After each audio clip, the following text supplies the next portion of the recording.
Sometimes life often unfolds in ways we never expect, leading us down paths we never imagined.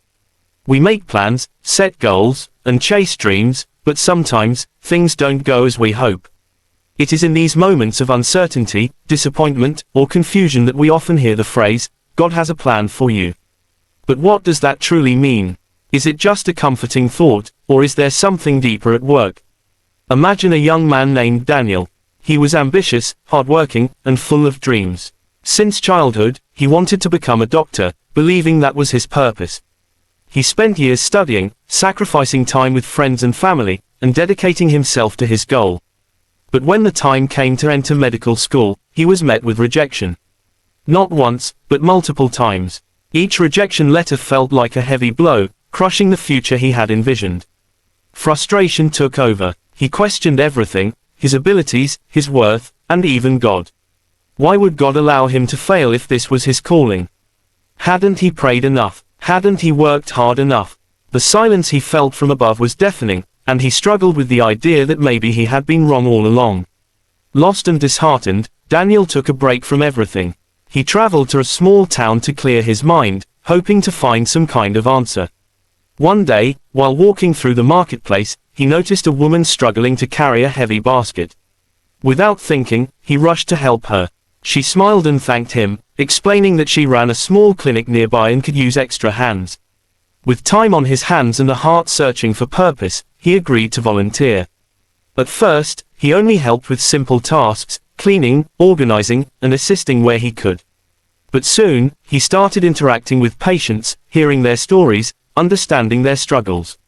He saw mothers bringing sick children, elderly people in need of care, and families who couldn't afford medical treatment. The clinic was underfunded and lacked resources, yet the doctor in charge worked tirelessly with whatever was available. Daniel found himself deeply moved. He realized that medicine wasn't just about prestigious degrees or working in fancy hospitals. It was about service, compassion, and healing. And he didn't need a title to make a difference. He started learning more from the doctor, eventually assisting with minor treatments and first aid. The more he worked, the more he felt a sense of fulfillment that he had never experienced before. Months passed, and one day, Daniel received an unexpected letter. A medical school overseas had reviewed his previous applications and, due to an opening, offered him a spot. It was everything he had wanted, yet something inside him hesitated. This time, he wasn't just chasing a title, he understood his deeper calling.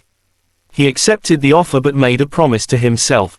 His dream was no longer just about being a doctor but about bringing medical care to places that needed it most.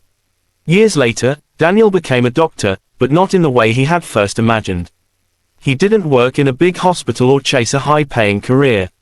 Instead, he traveled to underserved communities, setting up clinics and helping those with little access to healthcare.